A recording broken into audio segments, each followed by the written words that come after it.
Welcome, and thank you for joining us. You're listening to the Beyond 50 radio program. I'm Daniel Davis. On the program today, we're going to be talking about something very, very interesting. You might even call it fascinating from many aspects.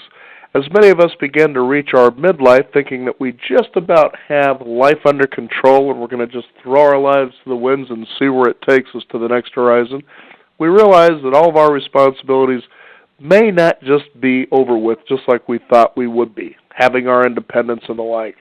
We have aging parents. As a matter of fact, people are starting to grow into later ages. The average age of a person now is approaching 80 years old. That's right. There's a possibility that we may have to be taking care of our parents. But what happens if you have brothers or sisters? Who's to take or bear the most responsibility for this particular thing? Joining us here on the Beyond 50 radio program today is author of a book, They're Your Parents Too: How Siblings Can Survive Their Parents' Aging Without Driving Each Other Crazy. I'd like to welcome to our program today our guest, Francine Rousseau. Francine, thank you for joining us here on the program today. Hey, it's my pleasure. Interesting book, because a lot of other books that we've had on our program, when it talks about aging parents, they talk about, what the proper homes are, procedures are, in-house care, you name it. They're real technical. This deals with a totally different subject that I don't think we've even experienced in the 6 years we've been doing our program. Let's talk about how your book came about. Well, it came about out of my personal experience a little bit, and then out of my writing as a journalist for Time magazine. In my personal life, I was the sister who lived far away, and I'd call on Sunday and visit every few months, but I kept my visits rather short. My mom was not so loving, a lot judgmental, and my dad was sweet but took whatever she dished out. And my younger sister, to me, it seems she'd been angry at me from the day she was born. And so, there was a lot of guilt and anger in my family, so I dealt with it the way some people do, which is by keeping a little bit of a distance. And I didn't realize that there was a new family passage coming that, in fact, it's new, and I'm one of the older boomers, so I was one of the first to experience it, in which we and our siblings have to re-engage in one way or another over the needs of our parents. And I'd like to say I did it well, but that would be a lie. So fast forward, and my mom is failing. She's in a nursing home for the last year of her life. And my sister was helping my dad take care of her, and I just did what I had always done. I just, called on Sunday, came down for visits. And nobody asked me to do anything, and I didn't volunteer. Instead, what happened is that what we had done all our lives simply became more intense. So instead of my mom saying when I arrived on the doorstep, "You never come," it was now my sister, same tone of voice, same words, "You never come." And I did what I had done all my life. I just deflected them and kept my distance. So I could hear that my sister was getting angrier and angrier, which was nothing new. But what I missed was her rising desperation and her loneliness.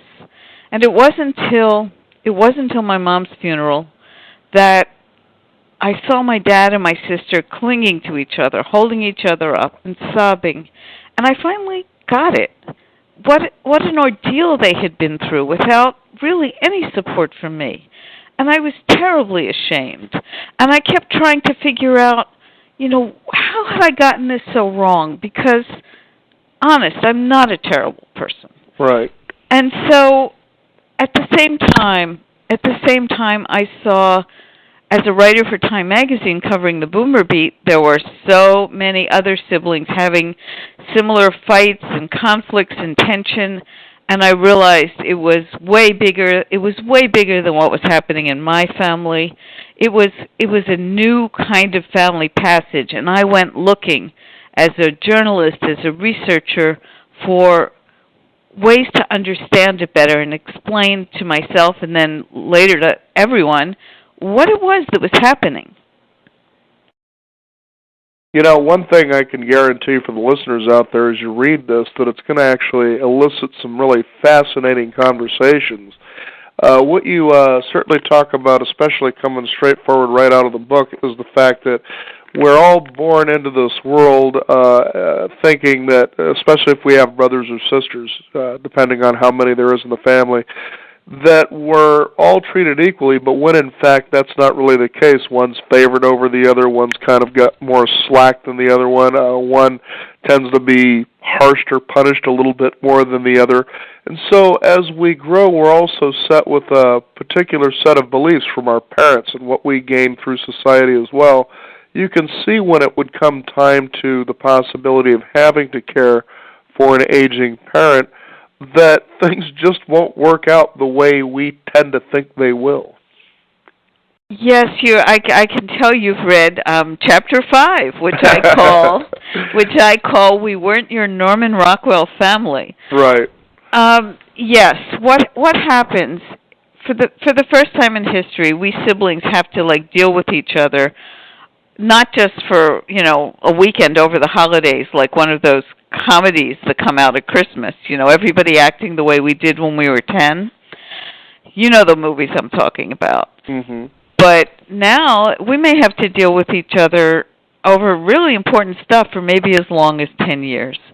So all of watching our parents decline and knowing we're going to lose them before too long, it evokes some really deep old stuff.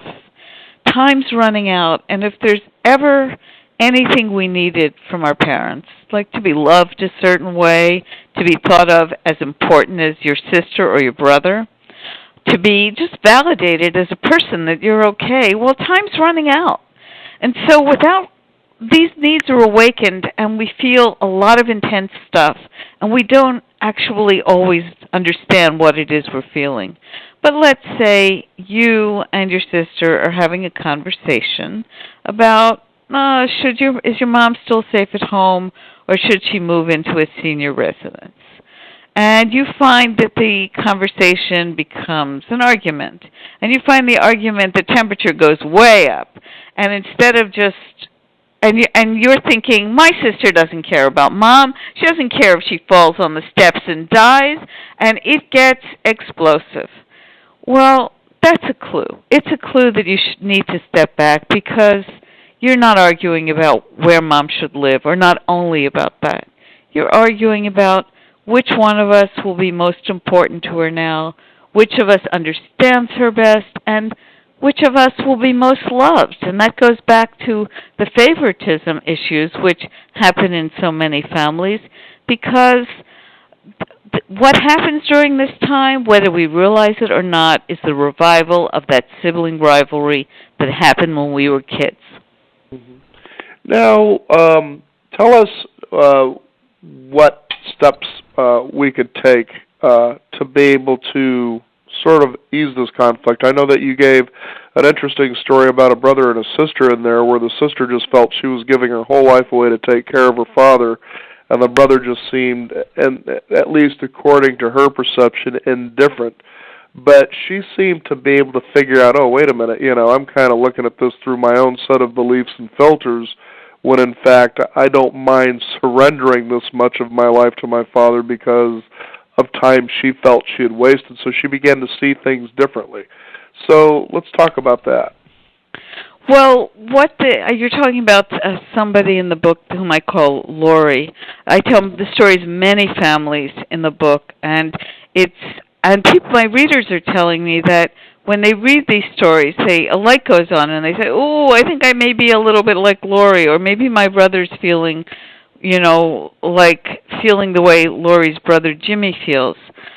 So, and I'm hoping that people, and I'm finding that people are starting to ask themselves these questions. So, for the caregiver, for example, I've seen so many families get in trouble by insisting there's a right way to behave toward mom and a wrong way. Mm-hmm. And mine is the right way, without taking into account what you were saying before about how each of us had a different relationship with our parents. Now, I cite a lot of research in my book and a lot of experts like family therapists and geriatric care managers, and all of it suggests, really says that, if we felt like our parents' least favorite child, we're going to be less likely to want to help them probably. Right. Mm-hmm. And so, a sister who feels really close to mom or dad or has all kinds of reasons why she steps up and says, I'm going to be the caregiver. And that sometimes it starts small and it gets bigger, but there are many deep satisfactions that we get out of taking care of our parents, feeling like we're doing something valuable, like we're giving back to people who gave us so much. There's something deeply satisfying in being able to do that. And sometimes people aren't aware that they're making a choice to do it. And that's what this woman you're talking about did. She said, wait a minute, I chose to be here for my father for a lot of reasons. And, I lived far away most of my life, and I was kind of the black sheep. Well, now my brother's lived in town all of his life, and his relationship with Dad is a little awkward. And he doesn't want to spend a lot of time with him, although he's not a bad brother. And he's not an unloving person.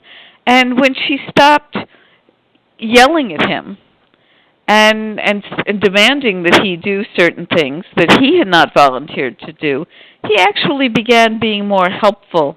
And he did the things that he was good at, like when Dad was in the hospital.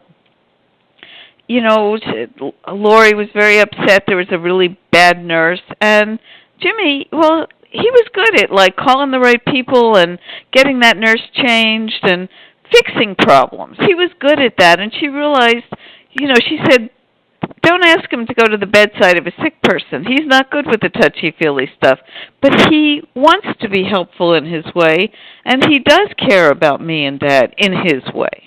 Mm-hmm. Now, I know one of the biggest challenges, we're talking about where the father stayed in the home, but when you may get to that point that a choice may have to be made about whether or not a parent should stay in a home.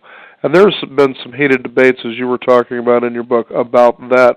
Talk about the differences in how sometimes a fresh new set of eyes can see a situation where, another sibling may look at it, no, they've been doing that for a while, but the fresh person, their fresh perception says, no, I think there's something off here, and how they go about talking about that and having a more open discussion.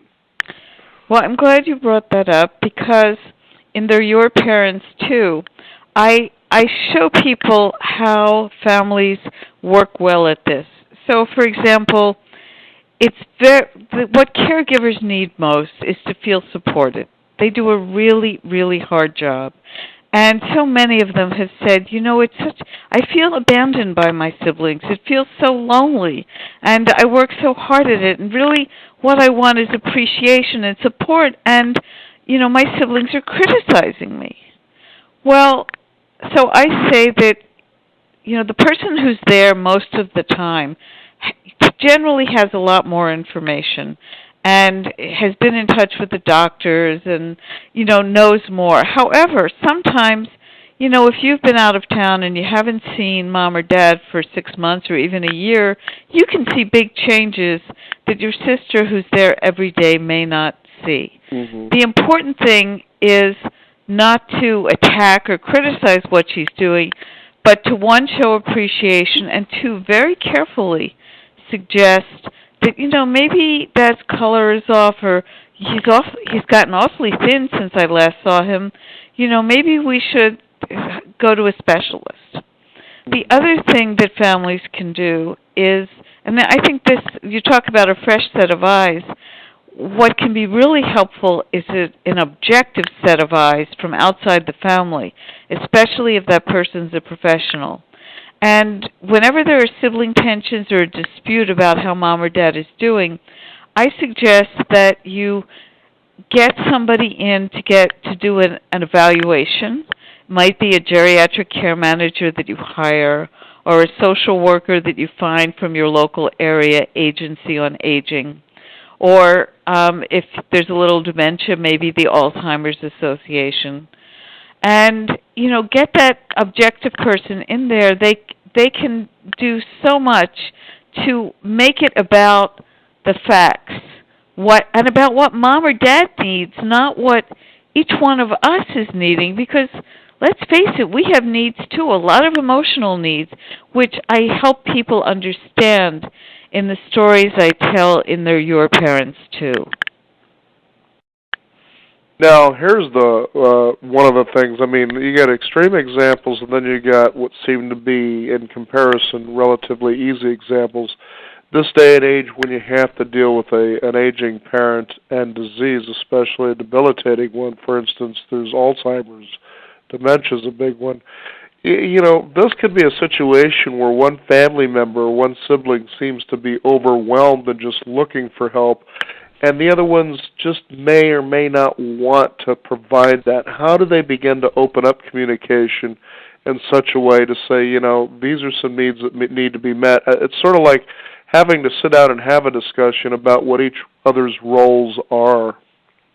Well, I recommend, whether it's dementia or some other ailment, I recommend that families have family meetings starting as early as possible, before mom or dad gets sick, when they can participate, and they can say what it is they would like. For example, we don't like to talk about this, folks, but if one of you is widowed and is living on your own and you begin to need help with stuff, we'd like to know, while we're all in the same room and can all hear what your wishes are, we'd like to know, do you want to try to stay at home as long as possible? And even if we have to hire somebody to come in, or if we have to build an elevator on the stairs, and if we have to do that, is there money to pay for those things? Or might you want to move to the assisted living down the road where your friends live? Mm-hmm. We'd like to know these things. And also, just as important, we don't want to think about this either, especially, but, what are your wishes for end-of-life care? And have you written this down? Do you want to fight on to the bitter end no matter what kind of pain or suffering is involved? Or do you want to, just have pain medication and, go quietly? You need to tell us these things so that because we're all going to be so upset. It'll be one of the hardest moments of our life. And we don't want to be fighting then, and you don't want us to be fighting. You want us to be there to support each other, don't you? Right.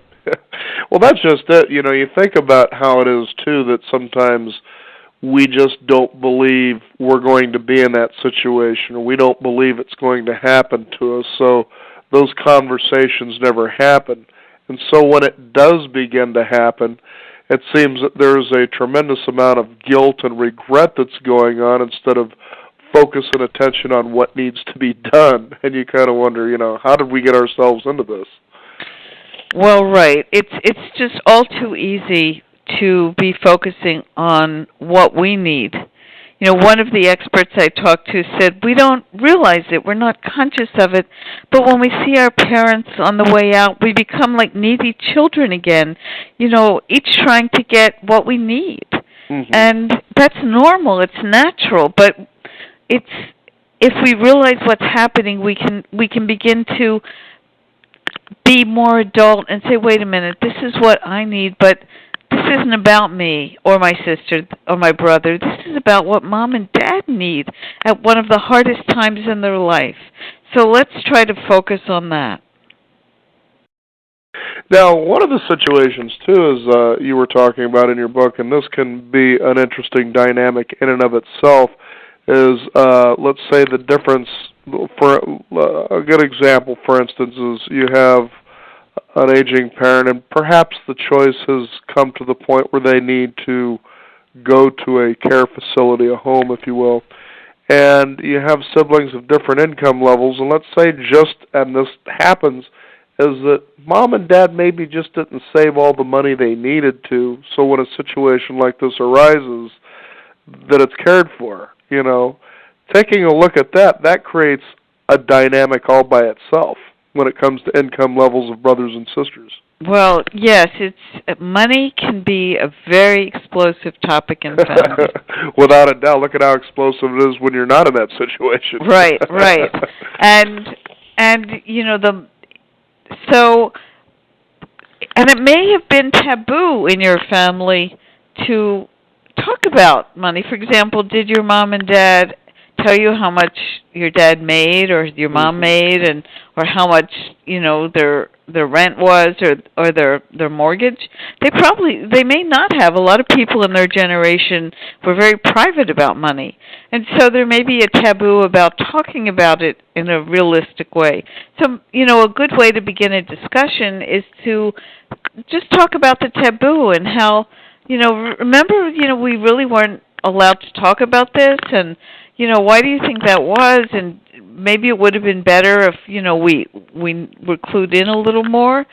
And so that's one suggestion that could get the ball rolling. But what's really important is not to make assumptions about each other's income, about who has more money and who's cheap and who's rich, because your brother may have a fancy car, but maybe his daughter really needs a lot of therapy for an eating disorder, let's say, or something else that you don't know about. And it may be really hard. He may not have much extra cash lying around. Or you may think your sister went on a big vacation in Europe, so she must be rich.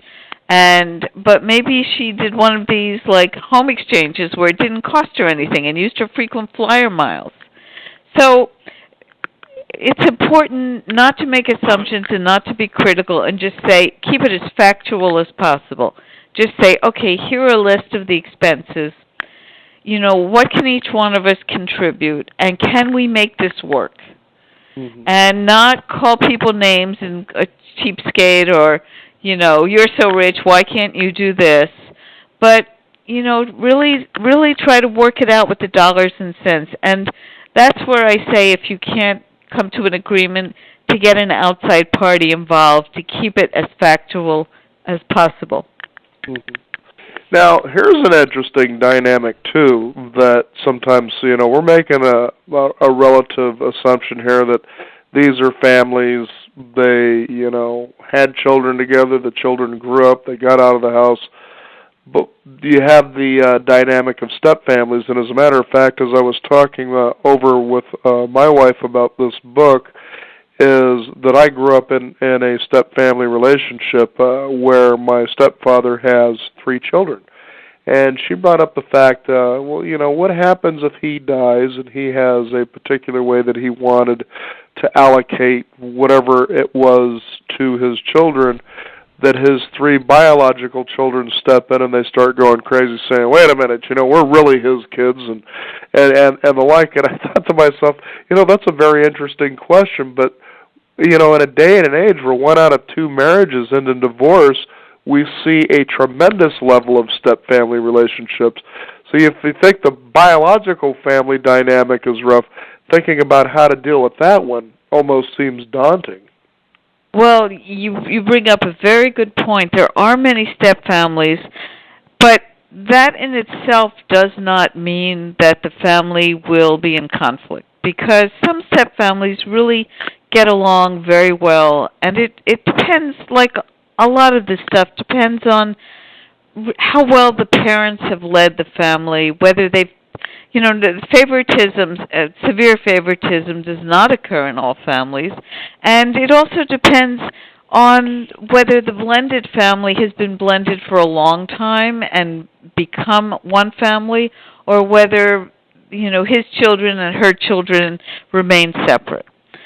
And I have to tell you, the research says that in terms of, like, who's going to leave the money to whom, there's still very much of a bias in favor of leaving money to your blood.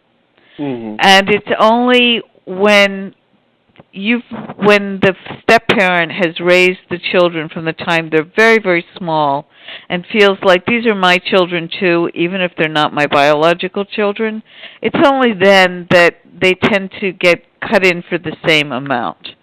But what could make this really work is if your parents will talk about it ahead of time and explain what they plan to do and what their reasons are, and it's not about my not loving you, or, talk about it openly, it can help dispel some of the conflict that might come up. Tell you, like I said, a very fascinating way to look at taking care of parents, so much different than what you typically see out there where there's a lot of technical information. And, how have people received your book? The response to They're Your Parents Too has been amazing. Mm-hmm. I can see why. I mean, it's really touched a nerve. There's been a lot of media attention, but also so many readers are telling me that it just speaks to what they are going through, what they are feeling. And, as a writer, I did hope that people would like it, but I never imagined, this woman wrote an Amazon review, and she said, I got the book after dinner, and at midnight my husband had to peel it out of my hands. And I got to tell you, in my wildest fantasies, I never imagined that They're Your Parents Too would be a page-turner. Well, I want to congratulate you. It certainly is that, and it's a great guide just for getting individuals as well as families really to have a quite frank discussion. It's a good conversation starter, preferably when everybody's relatively healthy, knowing that the possibility that this is going to happen, that you may have to care for your parents, it's possible. So why not be prepared rather than just having it landslide and you all stand around and you're beating up on each other and fighting with each other and nothing ever gets resolved. Is there a website people can find out more about your work? There is. It's www.yourparents2.com. And I just want to say one more thing, which is that there's good news here. There are tremendous opportunities during this time for profound satisfaction, personal growth, and incredible closeness and connection with your siblings, both now and after your parents are gone. And my book goes all the way through to after a parent's death and what I call the sibling generation and how to reinvent the family for the new time to come, and also how to heal rifts if they've occurred during this time. Well, Francine Russo, thank you so much for joining us here on the program. It's, like I said, it's definitely a must-read for those people who, well, you never know. And They're Your Parents Too is the name of the book. Thank you for joining us here on the Beyond 50 Radio It's program. my pleasure. You bet. So we Bye. encourage you, pick up a copy of the book, They're Your Parents Too. At least get the conversation started, because you just never know if this could happen to you. We also encourage you to visit us at our website, beyond50radio.com. That's the number 50, and sign up for our free weekly e-newsletter. Be sure to also visit us at our blog, where we archive our shows and have multimedia information for you there as well. We thank you again for tuning in. This is the Beyond 50 Radio program. I'm Daniel Davis, and remember, live your day past halfway.